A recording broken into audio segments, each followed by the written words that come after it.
여러분, 갑자기 추워지는 날씨 또는 이런 코로나 상황 때문에 우리의 몸이나 마음이 위축될 수 있지만, 오늘 예배드리는 가운데에 하나님을 향한 우리의 마음은 절대로 위축되지 말고 활짝 더 넓어지기를 간절히 소원합니다. 이 중국에 있는 난창대학이라는 곳에서 미국 의사협회 안과협회지에 한 연구 결과를 발표했는데, 연구 결과가 이런 겁니다. 사람이 안경을 쓰면 코로나 감염 위험이 낮아진다라는 겁니다. 이 근거를 보니까 이 대학에서 코로나19 확진 판정을 받은 276명을 대상으로 연구를 진행을 했는데, 그 확진자 276명 가운데에 94.2%인 260명은 안경을 쓰지 않은 사람이었고, 5.8%인 16명만 하루 8시간 이상 안경을 쓴 사람들이었다는 거죠. 그래서 안경 미착용자와 착용자의 비율이 94대 6 정도가 됩니다. 그래서 연구진이 이 수치를 가지고 도시 전체의 안경 착용자 비율과 비교를 했는데, 그 결과를 보면은 안경을 착용한 사람은 착용하지 않은 사람보다 코로나19에 걸릴 위험이 5배 낮아진다라는 결과입니다. 실제로 이 코로나19 바이러스가 이 눈을 통해서도 감염될 수 있다는 임상 결과도 있고요. 또 미국 질병통제예방센터라든가 세계보건기구라든가 이곳에서 공동으로 코로나 예방을 위해서 우리의 눈을 보호해야 된다라고 발표한 것을 보면은 이 안경이라는 것이 어느 정도 도움이 되는 것 같습니다. 그러나 여러분, 혹시 이 자리에 안경을 쓰지 않으신 분들, 나는 안경을 해야 되는 것 아닌가 안심하셔도 됩니다. 마스크 잘 쓰고 손만 열심히 써대면은 안전하니까 마음 놓으셔도 되겠습니다. 이 안경이라는 것은 지금부터 약 800년 전인 1280년경에 당시에 이탈리아 수도사였던 한 사람과 그의 친구인 물리학자가 같이 연구해서 만들고 보급하기 시작한 것입니다. 우리나라의 기록을 보면은 약 350년 전인 조선 숙종 때에 청나라 상인을 통해서 안경이 처음 들어오게 되었는데요. 이 조선의 기록을 보니까 정조라는 왕은 정무를 볼 때에 눈이 나빠서 안경을 썼다라는 기록이 있기도 합니다. 그렇게 350년 전에 이 땅에 처음 들어온 안경이 지금은 많은 사람들이 사용하고 있어서 2019년도 기록을 보면은 전체 우리나라 성인 가운데의 55.4%가 안경을 착용한다라고 합니다. 그러니까 2명 중에 1명 정도는 안경을 쓰고 있는 것이죠. 제가 여기서 여러분 앉으시는 걸 쭉 보니까 이 수치가 얼핏 맞는 것 같습니다. 이 안경이라는 것이 보통 시력이 좋지 않은 사람들이 사용하는 것이죠. 하지만 요즘엔 꼭 그렇지도 않습니다. 시력이 좋아도 이 패션 아이템으로 안경을 쓰기도 하기 때문이죠. 그래서 세상에는 그런 것 때문에 엄청나게 비싼 안경도 있대요. 보통 안경이라는 것이 10만 원 안팎으로 보통 이렇게 구입할 수 있는 것이잖아요. 근데 세상에서 가장 비싼 안경을 보면은 루가노 다이아몬드라는 업체하고 이 명품 안경 회사인 바톤 페레이라라는 회사하고 손잡고 만들어낸 안경이 있는데, 이 선글라스의 가격이 3,200만 원이나 합니다. 이거보다 더 비싼 것도 있는데요. 이 까르디에라는 브랜드 있죠. 이 브랜드에서 2010년도에 골드 앤 다이아몬드 컬렉션이라는 안경을 출시했는데, 이 안경의 가격은 7,100만 원입니다. 여기서도 우리가 이렇게 될 텐데, 돌체 앤 가바나라는 회사에서 선글라스를 만들어낸 가격이 이 세상에서 가장 비싼 안경인데, 그 가격이 무려 4억 5천만 원이나 합니다. 아마 이런 비싼 안경들을 보면서 사람들이 나도 기회가 되면은 한번 써볼 수 있을까라는 마음이 들게 하는 안경인가 봐요. 하지만 기본적으로 그런 안경들 외에 일반적인 안경은 사람들이 잘 볼 수 있도록 도와주는 기구입니다. 우리의 시력을 교정해 주는 것이죠. 그런 의미에서 우리에게는 우리의 신앙이 잘 보일 수 있도록 우리의 신앙을 교정해 주는 믿음의 안경이라는 것이 필요합니다. 왜냐하면 믿음이라는 것은 지금은 이루어지지 않았지만 이루어질 수 있도록 희망하는 것이기 때문이고, 믿음은 지금은 보이지 않지만 보이게 해주는 것이기 때문입니다.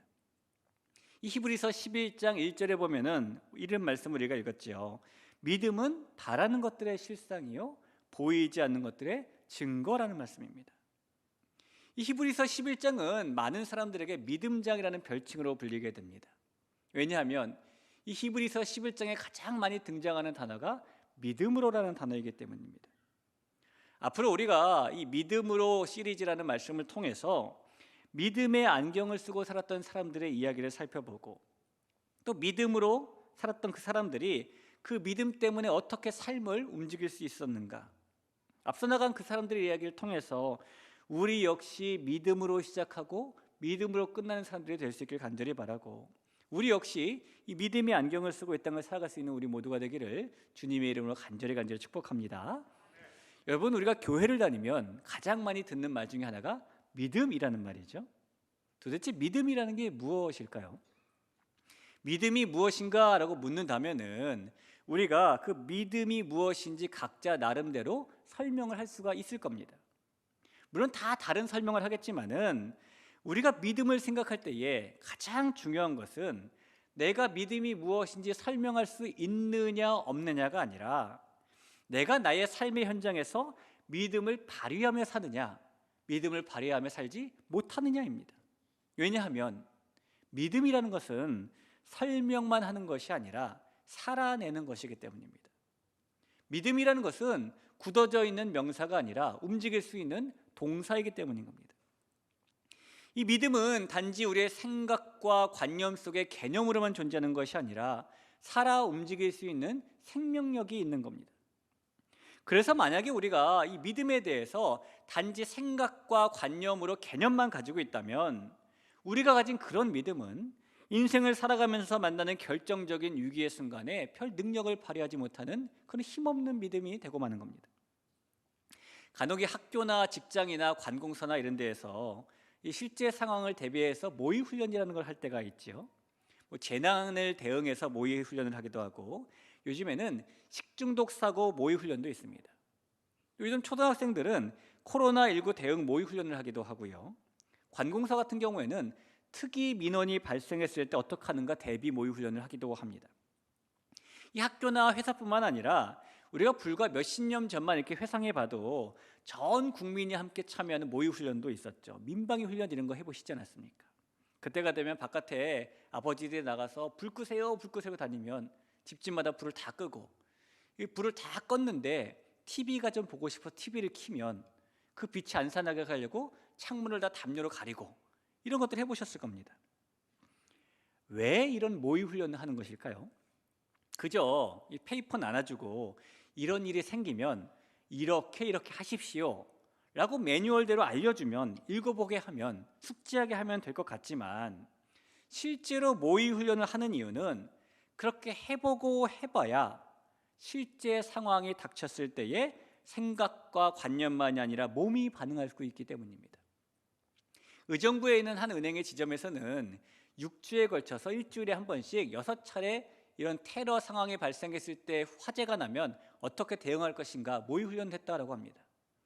6번을 하고 난 다음에 이 은행원들이 말하기를 뭐라고 했냐면, 모의 훈련을 6번을 하니까 이제는 생각이 아니라 몸이 먼저 움직이게 되었다라고 말을 하더라고요. 우리가 가진 믿음도 마찬가지라는 겁니다. 우리가 생각으로 믿음이 무엇인지 잘 알 수도 있지만, 그렇게 생각으로만 아는 믿음은 우리가 살아가면서 만나는 인생의 어려움에 능력 있는 믿음이 되지 못한다는 겁니다. 제가 34살 때에 미국에 가서 처음 한 일이 살 집을 구하는 일이었어요. 집을 이렇게 돈 내고 한꺼번에 쾅 살 수 있는 게 아니니까 이 월세집을 구하게 되었는데, 제가 아무리 월세를 낼 능력이 있고 돈을 가지고 있어도 집을 구할 수가 없는 겁니다. 이 집을 구하려면 미국에서의 신용 점수가 있고 그게 확인이 되어야 된다는데, 그래야 집을 빌려준다는데, 이제 막 미국에 도착한 유학생이 무슨 신용 점수가 있겠어요? 집을 구하면서 나는 유학생이다, 나는 미국에 처음 지금 와서 살 집을 구하는 거기 때문에 신용 점수가 없다, 아무리 설명을 해도 설명할 때는 오케이 그러다가 맨 마지막에는 노 그러는 겁니다. 그러다가요, 결국 이 한국 사람들이 별로 살지 않는 멕시코 출신의 가난한 사람들이 사는 동네에 가서 내가 2달치 월세를 미리 낼 테니 집을 다오, 설득을 해서 집을 구하게 되었습니다. 제가 살던 이 캘리포니아 지역은요, 이 도시가 희한합니다. 좋은 도시에 백인들이 먼저 들어가 살다가 저곳이 좋대, 그래서 흑인들이 들어오기 시작하면은 백인이 좋다라고 거기 들어오면 흑인들이 이번엔 딴 도시로 도망갑니다. 그래서 멕시코 사람들이 들어온 도시는 정말 안 좋은 도시예요. 제가 살던 동네가 그런 동네였습니다. 정말 동네도 음산하고요. 저희 집 옆에 큰 나무가 있는데 왜 이렇게 아침 새벽 5시, 저녁 5시가 되면 까마귀가 때로 몰려가는지, 세상에 저는 까마귀가 그렇게 많은지 그때 처음 봤어요. 어느 날은 길가에 나가보니까 길에 주차되어 있던 어떤 차에다가 누가 방화를 해서 불이 나기도 했습니다. 그런 지역이었는데 한 가지 그 집이 좋은 게 하나 있었습니다. 그 집에서 조금만 걸어가면은 그 가게 이름이 나인나인 스토어였는데 우리나라 표현으로 하면 천냥하우스, 이런 큰 마켓이 집 앞에 있는 거예요. 우리 본당의 2배보다 조금 더 큰 것 같아요. 물건이 가득 차 있는데 갔더니 모든 물건이 미국 돈으로 1달러도 안 되는 99센트라고 써 있는 겁니다. 세금까지 냈더니 1불 7센트 이렇게 되면 하나 가져올 수 있더라고요. 너무너무 좋았어요. 어느 날 집에 형광등을 달 일이 생겨서 못을 구하게 되었는데, 못은 조금 좋은 데 사야 되지 않을까? 라는 마음을 가지고 제가 차를 타고 조금 멀리 있는 이 유명한 전문 철물점에 가서 못을 봤더니 못이 조금 들은 것은 미국 돈으로 5달러를 하고 또 많이 들은 것은 10달러 하는 거예요. 제 마음속에 못을 내가 몇 개밖에 안 필요한데 5,000원, 10,000원씩이나 하지? 싶어서 집 앞에 있는 천냥하우스에 가게 되었죠. 못이 있더라고요.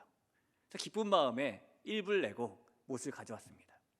형광등을 달려고 대고 이제 못을 댄 다음에 망치로 딱 쳤는데, 딱 망치로 치는 순간에 못이 휙 하고 휘어지는 거예요. 그래서 제가 혹시 망치질에 서툴러서 이게 못을 잘못 쳤나, 다른 못을 꺼내서 대고 또 망치로 딱 쳤는데 못이 또 확 휘어지는 겁니다. 뭐 벽에 단단한 돌덩이가 있는 것도 아니고 칠 때마다 휘어지는 못을 보면서 마음속에 역시 싼 게 비지떡, 이런 마음이 들었어요. 그래서 다시 그 아까 포기했던 그 유명한 철물점에 가서 5불을 내고 10달러를 내고 못을 사왔어요. 그리고 못을 대고 딱 쳤는데 전 똑같이 쳤거든요. 근데 이 못이 휘어지지 않고 잘 들어가는 겁니다. 여러분, 우리가 관념으로만, 개념으로만, 생각으로만 가지고 있는 믿음은 제가 샀던 천냥하우스의 못과 비슷한 겁니다. 물론 전혀 못 쓰는 못은 아니에요. 그러나 그 못이 세찬 망치질을 당하면 휘어버리는 것처럼 우리가 개념으로만 가지고 있는 믿음은 거센 인생의 위기를 만날 때마다 머릿속에만, 생각 속에만, 마음속에만 믿음이 있다면 능력을 발휘하지 못하는 믿음이 된다는 겁니다. 그래서 믿음은 알기만 하는 것이 중요한 것이 아니라 살아내는 것이 중요한 겁니다. 여러분, 믿음은 관념과 추상이 아니에요. 살아 움직이는 생명력이 있는 겁니다. 이 말은 믿음에 능력이 있다는 말이겠죠. 믿음이란 그렇게 되었으면 좋겠다라고 바라거나 막연하게 기대하는 것 정도가 아닙니다. 그렇게 될 것이라는 확신을 가지는 게 믿음입니다. 이 히브리서 11장에 소개되는 믿음의 인생을 걸었던 이 사람들의 이야기를 보면은 그들이 될지 안 될지 모르는 마음으로 될지도 모른다, 될 것 같아, 이런 막연한 바람과 기대에 그들의 인생을 걸었던 것이 아닙니다. 이 사람들이 어떠한 확신의 믿음을 가지는 그 믿음의 안경을 쓰고 있었는지 우리가 먼저 오늘 아벨 이야기를 좀 살펴보겠습니다. 4절 말씀인데요, 믿음으로 아벨은 가인보다 더 나은 제사를 하나님께 드림으로 의로운 자라 하시는 증거를 얻었나니 하나님이 그 예물에 대하여 증언하심이라. 그가 죽었으나 그 믿음으로서 지금도 말하느니라. 하나님께서 먹지 말라고 명령하신 선과 악을 알게 하는 나무의 열매를 먹은 아담과 하와는 에덴 동산에서 쫓겨나게 되었습니다. 그리고 세월이 얼마 지나지 않아서 아담과 하와 사이에 가인이라는 아들이 태어나게 되었죠. 창세기 4장 1절에 이렇게 써 있습니다. 아담이 그의 아내 하와와 동침하매 하와가 임신하여 가인을 낳고 이르되 내가 여호와로 말미암아 득남하였다 하니라. 이 가인이라는 말은 히브리 말로 창, 작살 이런 뜻도 있지만 획득, 얻었다 이런 뜻을 가지고 있습니다. 아담과 하와가 첫 아들을 낳은 후에 얻었다, 획득이라는 이름을 지어주면서 하나님이 주신 아들로 바라보고 있는 것이죠. 그리고 세월이 또 얼마 지나지 않아서 이 아담과 하와가 이번에 아벨이라는 또 다른 아들을 낳게 되었습니다. 창세기 4장 2절 상반절에 보니까 그가 또 가인의 아우 아벨을 낳았는데 라고 말하죠. 이 아벨이라는 이름은 히브리 말로 바람, 생기 이런 뜻을 가지고 있는데 이 부정적인 의미로 허무라는 의미도 가지고 있습니다. 아담과 하와가 아들들을 낳았는데 첫째에게는 얻었다, 획득이라는 이름을 주었고 둘째에게는 허무의 이름을 준 것입니다. 여러분이 이름의 뜻만 봐도 아담과 하와가 두 아들 중에서 누구에게 더 큰 관심과 더 큰 기대를 가지고 있었는지 우리가 알 수 있겠죠. 그들이 그럴 수밖에 없었던 것은 하나님께서 아담과 하와를 에덴 동산에서 추방하실 때에 이런 말씀을 하셨기 때문입니다. 창세기 3장 15절이죠. 내가 너로 여자와 원수가 되게 하고 내 후손도 여자의 후손과 원수가 되게 하리니 여자의 후손은 내 머리를 상하게 할 것이요 너는 그의 발꿈치를 상하게 할 것이니라 라는 말씀입니다. 하나님께서 말씀하신 이 여자의 후손은 동정녀 마리아를 통해서 이 땅에 오실 예수님을 말씀하는 겁니다. 하지만 에덴 동산에서 쫓겨나면서 이 아담과 하와가 앞으로 하나님이 수천 년이 지난 후에 동정녀 마리아에게 성령으로 잉태되게 하시고 그 마리아를 통해서 예수님이 여자의 후손으로 오실 거야 라고 명확하게 알기는 불가능했을 겁니다. 그런데 그들이 에덴 동산을 나와서 여자인 하와가 아들을 낳은 거예요. 눈앞에 벌어진 일만 보면은 여자가 후손을 낳은 겁니다. 아담과 하와가 그래서 이 아들을 낳고 그가 바로 하나님이 말씀하신 여자의 후손, 자기들을 죄의 길로 유혹했던 이 뱀의 머리를 밟아버릴 그래서 우리들을 에덴 동산으로 인도해 줄 그런 아들이라고 봤을 게 분명합니다. 그래서 그 아들에게 어떤 이름을 주는 거예요? 하나님이 주셨다. 획득이라는 가인이라는 이름을 주는 것이죠. 근데 이 가인을 키우다 보니까 세월이 지나도 이 아들이 뱀의 머리를 밟을 기색이 없어요. 과연 우리가 이 아들 덕분에 에덴 동산으로 돌아갈 수 있을까? 라고 고민하는 찰나에 둘째 아들이 태어난 것이죠. 그들은 가인을 낳을 때에 엄청난 기대를 가지고 내가 여호와로 말미암아 득남하였다 라고 말했지만은 이 둘째를 낳고는 그런 말을 하지 않습니다. 그저 아벨이라고 이름을 지어주었죠. 허무하다라고 이름을 지어주게 되는 겁니다. 그렇게 아담과 하와의 기대는 둘째인 아벨보다 첫째인 가인에게 집중되어 있었다라는 겁니다. 그러나 여러분, 하나님의 관심과 기대는 아담과 하와의 관심과 기대와 다르게 가인이 아니라 아벨에게 집중되어 있었어요. 창세기 4장의 2절 4절 한번 볼 텐데요. 그가 또 가인의 아우 아벨을 낳았는데 아벨은 양치는 자였고 가인은 농사하는 자였더라. 세월이 지난 후에 가인은 땅의 소산으로 제물을 삼아 여호와께 드렸고 아벨은 자기도 양의 첫 새끼와 그 기름으로 드렸더니라는 말씀입니다. 첫째인 가인은 농사를 짓는 사람이 되었고 둘째인 아벨은 양을 치는 사람이 되었습니다. 그래서 가인은 자기가 농사지은 땅의 소산을 제물로 삼아서 하나님께 제사를 드렸고 아벨은 자기가 키우는 양의 첫 새끼와 그 기름을 제물로 삼아서 하나님께 제사를 드렸죠. 그런데 우리가 알다시피 하나님께서 가인의 제사는 받지 않으시고 아벨의 제사만 받으신 겁니다. 창세기 4장 4절 5절입니다. 여호와께서 아벨과 그의 제물은 받으셨으나 가인과 그의 제물은 받지 아니하신지라. 이 일 때문에 분노의 마음이 들고 분노의 마음 참지 못한 가인이 들에서 자기 동생 아벨을 살해하게 되죠. 아마 이 가인은 이 동생을 살인한 후에 자기가 동생을 죽인 것은 하나님 때문이다라고 생각했을 겁니다. 내가 아벨을 죽인 것은 하나님이 내 제사를 받지 않으셨기 때문이야. 그도 그럴 것이 이 가인의 아버지였던 아담도 똑같은 생각을 한 적이 있었잖아요. 하나님께서 내가 너에게 먹지 말라고 명한 나무의 실과를 네가 먹었느냐?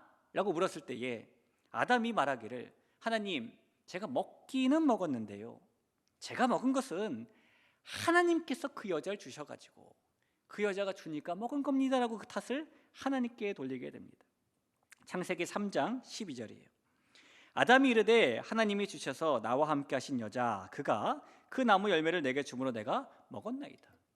그러니까 아담도 그렇고 나중에 나오는 아브라함도 그렇고 참 이렇게 아내 이름을 파는 남자들이었다는 거죠. 여기 계신 우리 여성 여러분, 혹시 남편이 나를 팔지 않았다면 내 남편은 아담보다 아브라함보다 나은 남편이라고 믿고 사시기 바라요. 남자분들도 마찬가지입니다. 아내분들이 나를 팔지 않았다, 나를 위해서 이만한 곰국을 끓여놓고 15박 16일 나가지 않았다. 그렇다면은 내 아내는 아담보다 믿음 좋은 사람, 아브라함보다 믿음 좋은 사람, 이렇게 믿고 사시길 바랍니다. 아담이나 가인의 마음을 볼 때에 사람이 가진 죄성에는 불행과 고통과 난관과 위기를 만났을 때에 이것을 내 탓이 아니라 남의 탓, 심지어 하나님 탓이라고 생각하는 경향들이 있습니다.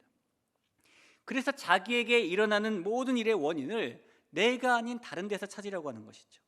발생하는 어려움에 대해서 남의 탓을 하게 되고 이 일이 내가 아니라 누구 때문에 일어난 것인지를 밝혀내려고 하고, 그렇게 찾다가 원인의 대상을 찾지 못하면 그럼 내 탓인가라고 생각을 해야 되는데, 사람은 그때 하나님 탓이야? 라고 생각한다는 겁니다. 하나님이 나에게 은혜를 안 주셨기 때문이에요. 하나님이 나에게 도움을 안 주셨기 때문이에요. 하나님이 응답하지 않으셨기 때문이에요. 그러나 여러분, 우리가 여전히 어렵고 여전히 힘들고 여전히 고통스럽다고 하나님 때문이다 라고 생각하는 것은 아담과 이 가인처럼 어리석은 마음을 가지는 것입니다. 우리의 상황이 어떻든, 우리가 만난 일이 어떻든 하나님께서는 우리를 그 속에서도 가장 좋은 길로 인도하시는 분이시기 때문입니다. 저와 여러분이 믿고 있는 하나님은 우리의 상황과 환경과 처지에 상관없이 가장 좋은 길을 예비해 주시는 분이라는 것을 여러분 꼭 믿으시기를 바랍니다. 가인이 그렇게 자신이 동생을 죽인 것은 하나님이 자기 제사를 받지 않았기 때문이다 라고 생각을 합니다. 그렇다면 여러분, 하나님께서는 왜 가인의 제사는 받지 않으시고 아벨의 제사만 받으신 걸까요? 어떤 분들은 하나님께서 가인의 제사를 받지 않으신 것은 그가 피의 제사를 드리지 않고 땅의 소산을 제물로 삼아 하나님께 예배드렸기 때문이다라고 생각을 하시기도 합니다. 그래서 아벨이 피 흘려드린 이 짐승의 제사만 받으셨다라고 생각을 하시는 것이죠. 아벨처럼 피의 제사를 드려야 하는데 가인이 곡식을 드렸고, 결국 두 사람이 드린 그 제물의 차이 때문에 하나님이 한 사람 것은 받고 한 사람 것은 받지 않았다라고 결정했다는 것인데, 그렇다면 여러분, 과연 하나님께 땅의 소산을 드리는 것이 잘못하는 일일까요? 이 아담과 하와의 사건 이후에 한참 후대의 일이지만은 하나님께서는 출애굽한 이스라엘 백성들에게 하나님께 제사를 드리는 제사법을 알려주신 적이 있습니다. 이 제사법을 알려주시면서 제사를 드리는 목적에 따라 제사를 구분해 주셨고, 제사를 드리는 방법에 따라서도 구분해 주셨어요. 그 목적에 따라서 죄를 속하고 싶을 때 드리는 속죄제도 알려주셨고, 이웃과의 배상의 문제가 있을 때 드리는 속건제도 알려주셨고, 하나님과 화목할 목적으로 드리는 화목제도 알려주셨습니다. 이것은 다 목적에 따른 제사의 명칭입니다. 근데 제사 드리는 방법에 따른 제사 명칭도 있어요. 불로 태워 드리는 번제, 흔들어서 드리는 요제, 그리고 소제라는 게 있습니다. 그 중에 소제라는 제사가 동물을 제물로 드리지 않고 땅의 소산인 곡식으로 제물 삼아 드리는 제사예요. 여러분, 이렇게 곡물을 제사로 드리는, 제물로 드리는, 이 곡식을 제물로 드리는 소제를 제정하신 분이 바로 하나님이십니다. 그 하나님이신데 가인이 곡식을 제물로 드렸기 때문에 하나님이 그 제사를 받지 않았다라고 말하는 것은 앞뒤가 맞지 않는 말이 되는 겁니다. 마치 그런 말은 하나님께서 가인 때는 틀렸다라고 말씀하시고 출애굽 때는 맞다라고 말씀하시는 것과 똑같다고 생각을 하는 거죠. 따라서 가인이 하나님께 땅의 소산을 드렸기 때문에, 아벨이 양의 새끼를 드렸기 때문에 하나님께서 아벨의 제사만 받으시고 가인의 제사는 받지 않으신 것이 아닌 겁니다. 그렇다면 제물의 차이 때문이 아니라면 도대체 가인의 제사와 아벨의 제사가 무슨 차이가 있길래 하나님께서 아벨의 제사만 받으신 걸까요? 오늘 우리가 읽은 4절에 그 답이 나와 있는 겁니다. 믿음으로 아벨은 가인보다 더 나은 제사를 하나님께 드림으로 의로운 자라 하시는 증거를 얻었으니 하나님이 그 예물에 대하여 증언하심이라. 그가 죽었으나 그 믿음으로써 지금도 말하느니라. 이 히브리서 기자는 하나님께서 아벨의 제사를 받으신 이유는 그가 믿음으로 더 나은 제사를 드렸기 때문이다라고 말하는 겁니다. 우리가 매주 하나님께 예배를 드립니다. 우리가 어떻게 예배를 드려야 하나님께서 우리의 예배를 더 나은 예배로 받으실까요? 우리가 정성을 다하고 정한 시간에 늦지 않고 예물을 많이 드리고 집중하고 그러면 하나님께서 우리의 예배를 더 나은 예배로 받으실까요? 아니면 찬양이 더 뜨겁고 기도가 더 간절하고 설교를 더 잘 듣고 그러면 하나님께서 우리의 예배를 더 나은 예배로 받으실까요? 하나님께서는 믿음으로 드리는 예배를 더 나은 예배로 보시는 겁니다. 그럼 도대체 믿음으로 드리는 예배가 뭐냐라는 것이죠. 하나님께서 받으시는 더 나은 제사, 믿음으로 드리는 예배가 무엇인지를 우리는 다시 창세기로 돌아가야만 답을 찾을 수가 있습니다. 우리 한 번 더 창세기 4장에 있는 말씀인데요, 4절 5절을 보겠습니다. 아벨은 자기도 양의 첫 새끼와 그 기름으로 드렸더니 여호와께서 아벨과 그의 제물은 받으셨으나 가인과 그의 제물은 받지 아니하신지라. 가인이 몹시 분하여 안색이 변하니. 여러분, 이 말씀에 보면 아벨이 제사를 드렸을 때 하나님이 받으신 것이 두 가지가 있습니다. 하나님이 뭘 받으셨죠? 아벨과 그의 제물. 분명히 이렇게 성경에 써 있습니다. 하나님께서 가인이 제사를 드렸을 때에 받지 않으신 것도 두 가지가 있습니다. 무엇입니까? 가인과 그의 제물. 이 말씀에 의하면은 하나님의 받으시도록 드린 것, 아벨의 입장에서는 단지 제물만 드린 것이 아니라 누구도 드렸다는 거예요. 자기 자신도 제물로 드렸다는 겁니다. 아벨은 먼저 자기 자신을 하나님이 받으시도록 드렸고, 가인은 하나님께서 받으시도록 자신을 드리지 않은 것이 그들의 차이입니다. 아벨처럼 자기 자신을 하나님이 받으시도록 드리는 것이 바로 믿음으로 드리는 더 나은 예배, 더 나은 제사인 것이죠. 따라서 오늘 4절에 나오는 예물이라는 단어는 아벨이 드렸던 양의 첫 새끼를 말하는 것이 아니라 아벨 자신을 말하는 겁니다. 가인은 겉으로는 근사한 예배자처럼 보였지만은 정작 중요한 자신은 하나님께 드리지 않은 악인이었다라고 성경은 말합니다. 유다서 1장 11절에 가인이 언급되어 있는데요, 화 있을진저 이 사람들이여 가인의 길에 행하였으며 삭슬 위하여 발람의 어그러진 길로 몰려갔으며 고라의 폐역을 따라 멸망을 받았도다. 멸망할 사람들, 저주받을 사람들의 한 사람으로 가인이 묘사되고 있지 않습니까? 그런 이유는 그가 자기 만족을 위해서 하나님께 제사를 드렸을 뿐 하나님께 자신을 드린 사람이 아니기 때문인 겁니다. 우리 자신이 만족하는 것이 아니라 하나님께서 만족하셔야 하는 것이 예배인데, 가인은 자기 중심적으로 자기 만족만을 위해 살았던 사람이었다는 것이죠. 반면에 아벨은 자신을 하나님께 드리는 사람이었고 자기 만족을 위해서가 아니라 하나님의 만족을 위해 사는 사람이었다는 겁니다. 그것이 바로 아벨이 드린 더 나은 믿음의 제사인 것입니다. 여러분, 믿는 사람의 삶에서 예배만큼 중요한 것은 없습니다.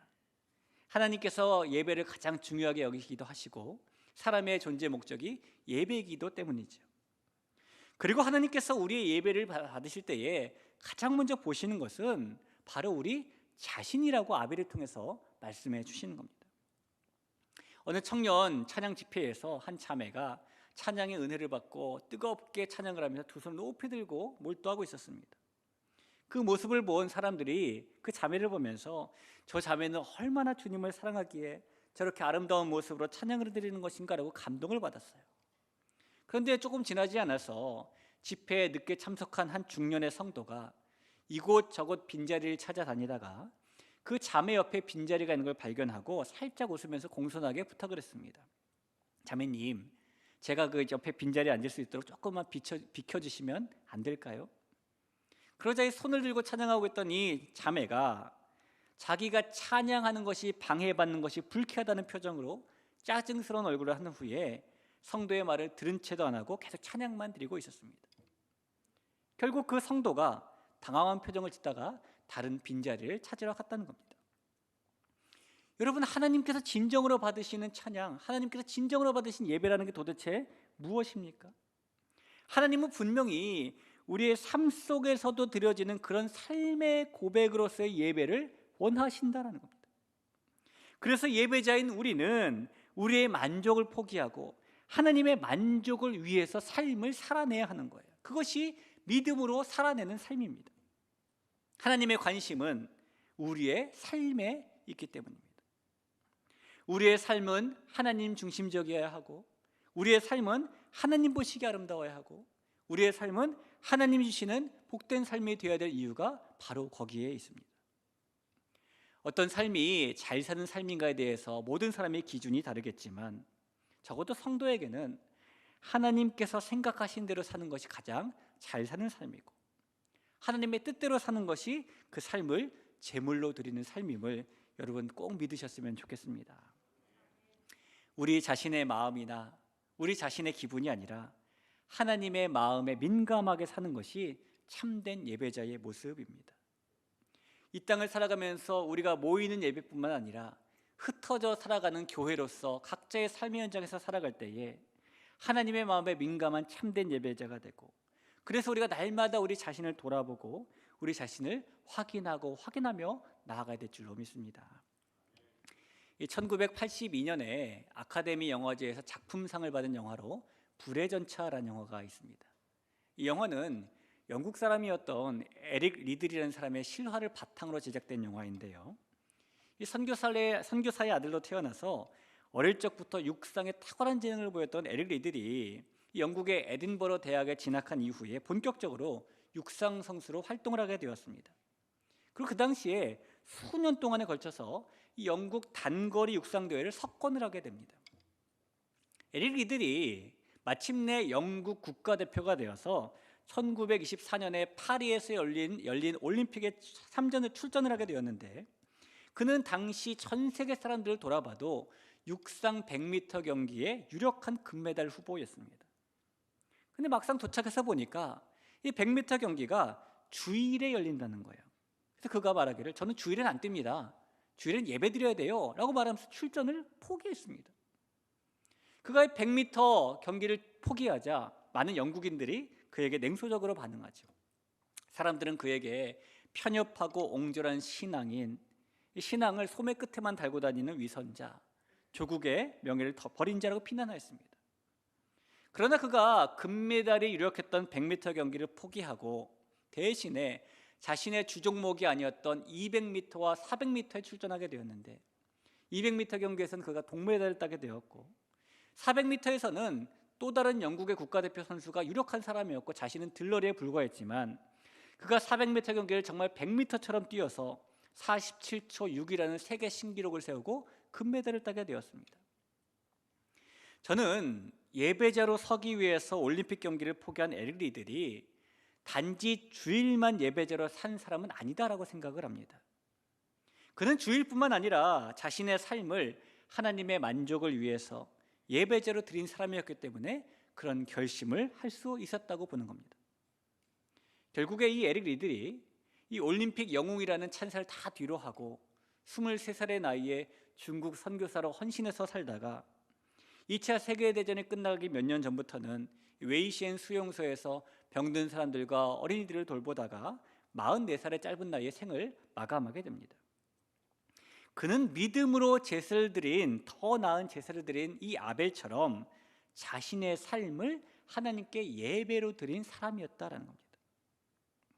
우리도 우리의 삶을 하나님께 예배로 드릴 때에 믿음으로 드리는 예배자가 될 수 있음을 꼭 기억을 하고, 우리의 삶을 하나님이 기뻐하시는 거룩한 산 제물로 드려서 하나님이 찾으시는 그 영적인 예배자가 바로 저와 여러분이 될 수 있기를 간절히 축원합니다.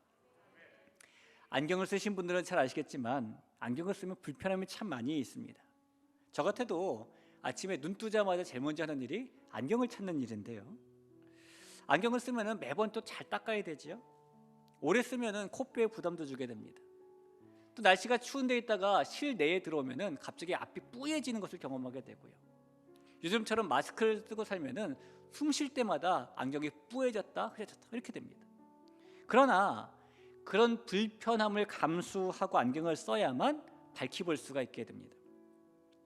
하나님 나라에는 믿음의 안경을 써야만 보이는 세계가 있어요. 그 믿음의 안경을 쓰는 것이 불편할 수도 있습니다. 낯설 수도 있습니다. 어려울 수도 있습니다. 그러나 그 믿음의 안경을 써야만 바라보는 것이 실상이 되는 믿음을 가질 수 있고, 그 믿음이라는 안경을 써야만 우리가 보이지 못하는 것을 보는 믿음을 가질 수 있게 되는 것입니다. 오늘 이 믿음으로 하나님 앞에 삶을 드렸던 아벨처럼 다른 것은 부족하더라도 믿음을 가진 사람을 사용하신 하나님 앞에 우리 자신을 내어드릴 수 있는 그런 삶의 예배자, 바로 우리가 되기를 간절히 축원합니다. 이 한 주간도 삶을 살아갈 때에 하나님께 그런 예배자로 설 수 있는 우리 모두가 되길 바랍니다. 우리 같이 한번 찬양하고 기도하죠. 삶의 예배자가 되겠다는 고백으로 함께 찬양합니다. 아무도 예배하지 않는 그곳에서 주를 예배하리라. 아무도 찬양하지 않는 그곳에서 나 주를 찬양하리라. 누구도 헌신하지 않는 그곳에서 주께 헌신하리라. 누구도 증거하지 않는 그곳에서 나 주를 내가 밟는 모든 땅 주를 예배하게 하소서. 주의 보혈로 덮어지게 하소서. 내가 선 이곳 주의 거룩한 곳 되게 하소서. 주의 향기로 물들 내가 밟는 모든 땅 주를 예배하게 하소서. 주의 보혈로 덮어지게 하소서. 내가 선 이곳 주의 거룩한 곳 되게 하소서. 주의 향기로 우리 한 번만 더 고백해 볼까요? 내가 밟는 모든 땅 주를 예배하게 하소서. 주의 보혈로 덮어지게 하소서. 내가 선 이곳 주의 거룩한 곳 되게 하소서. 주의 향기로 물들이소서. 우리 시간에 말씀을 생각하면서 같이 한번 기도하겠습니다.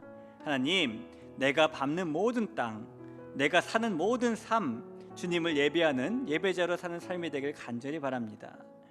오늘 아벨처럼 믿음으로 더 나은 예배를 드리는 예배자가 되기 위해서 먼저 우리 자신을 하나님께 내어드리고 삶을 내어드리고 우리의 계획과 우리의 모든 의지와 감정과 기분과 뜻을 내어드리는 모습을 가지고 나아갈 때에 하나님께서 아벨의 제사를 받으셨던 것처럼 우리의 예배를 받아주시고 우리를 거룩한 예배자로 삼아주실 줄로 믿습니다. 하나님, 나의 삶이 그런 삶이 되게 해 주옵소서. 그리고 그런 마음 가지고 합심해서 한번 기도하겠습니다. 기도합니다.